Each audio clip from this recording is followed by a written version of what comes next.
I just want to start with an opening statement. Melissa Vaughn, who's been a four-year scholarship student athlete here at Youngstown State, has had some medical difficulties in her shins, and she's made the decision through some medical advice and persistence. She's been trying to fight it out, but we're going to forego the rest of the season.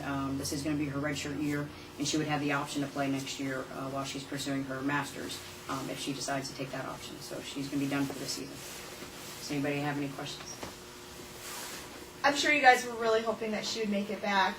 Absolutely. Disappointed, obviously. A little disappointed. Melissa's been such a great leader, emotionally, heart and soul, and every day and every practice, every meeting we have. She's been a big part of what we're doing right now since I took the job last April 11th. And unfortunately, I've never gotten to see her play live in a drill this last year. She was injured last March, and I'm sure she'll tell you guys more about that. But she has handled everything so gracefully.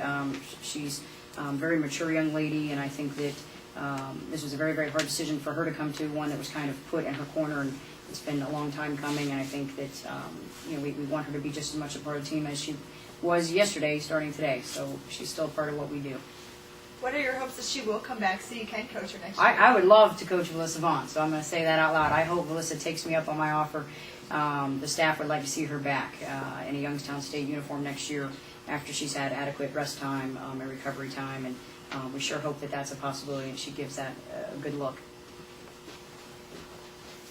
Talk about heading to Wright State this week. 2 games on the road for you this week. Yeah, Wright State and Detroit are both very athletic, very quick. Looking forward to this matchup. Actually, I think this is going to be a lot of pressing on both teams' part. I think we're going to be zooming up and down the floor, and I think it might be in our best interest to slow the ball down a little bit this next game and try and control the tempo as best as we can. If Wright State is enjoying running, then we need to slow it down and make them not like it. And if they're not doing so well with the tempo, then we need to pick the tempo. For us, it's about executing on offense. Our guards stepping up. They've got a couple really great scoring guards that we're going to have to play some good defense on and also be able to score ourselves on the other end of the floor. Your guard scoring has been a concern for you all year. What have you been doing this past week to kind of up the ante so they can score this weekend? Yeah, we went into the game plan with Cleveland that everybody was going into the mindset that they're all 10-point scorers. Everybody on this team, all 12 of you, are going to score 10 points tonight. I mean, that was our mindset going in, and I thought that Cleveland did a really good job on us defensively in the post. I thought Kelsey stepped up and had a great game for us offensively, and I think it's just more, the little things. It's not so much taking shots. We're getting good shots. It's moving without the ball. It's making that extra dribble or extra pass to set up their other teammate. And right now, we got to find somebody that can knock it down. I think the biggest change we've made is shaking up the starting lineup. We're going to start playing and starting players based on their performance in practice the couple days prior to the game. So we had a competitive practice yesterday, and I'm expecting another competitive one today. I want to have a hard time, for our staff to sit down and be like, who do we start? They've all worked so hard. So that's what we're hoping is just to keep the competition going. Coach, when you've had most of your scoring success in the post, Nikita seems to be getting a lot of shots now, but Tiara's had 2 games in a row where she's only had 4 opportunities.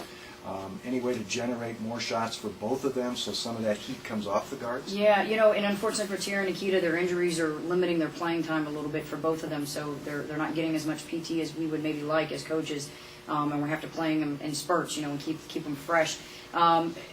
Credit to Cleveland State for keeping it out of their hands. I think our guards are doing a fantastic job of looking for them.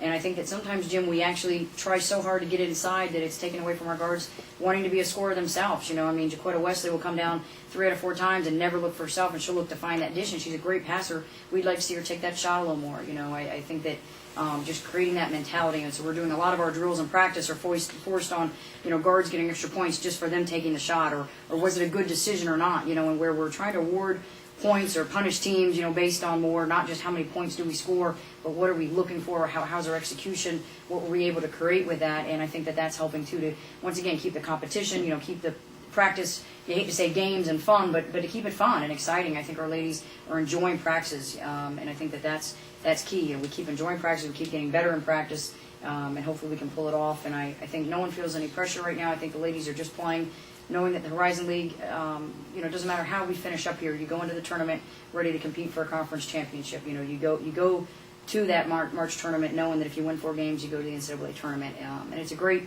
thing the way our Horizon League is set up for tournament play. You said they've been practicing really hard. Is there anybody that you could maybe single out that's maybe separating themselves that might reward that starting squad? Yeah. Just based on yesterday, it was so hard to say. Everybody gave a lot of effort. There was ladies diving on the floor that I haven't seen dive on the floor yet all season. So the competitiveness was truly there. But I think that Kelsey sets herself apart just because she also talks, she also executes, she also leads and does some other intangibles. But other than that, it's hard to say just based on yesterday. We'll see after today. The fact that you're going on the road again, and you guys really haven't been home all that much. I mean, you had a little bit stretch there that you were home, but is that affecting the girls at all, or you guys are kind of just used to it by now? I think the road trips are good for us. I think we're going to bring Guitar Hero. So John, be ready to play here. You're ready. But I think we're going to have a little fun Friday once we get there. We got a late night. We're going to be getting in around 10 o'clock on Wednesday night. We're going to practice here since we couldn't get on the main floor at Wright State, and then get our shoot around in Thursday. And we're going to do study hall Thursday, study hall Friday. We're doing a little study hall on the road, but I think we played just fine on the road. I think the ladies enjoy the trips. I think we stay in nice hotels. We get good food. Shannon Sword does our travel and is doing a fantastic job. So I think travel is fun for us. I don't think it really matters at this point with this team, home or away. I think right now it's about coming out to play for 40 minutes, regardless of what court we're on. And if we can play for 40, I think this game is definitely doable for us.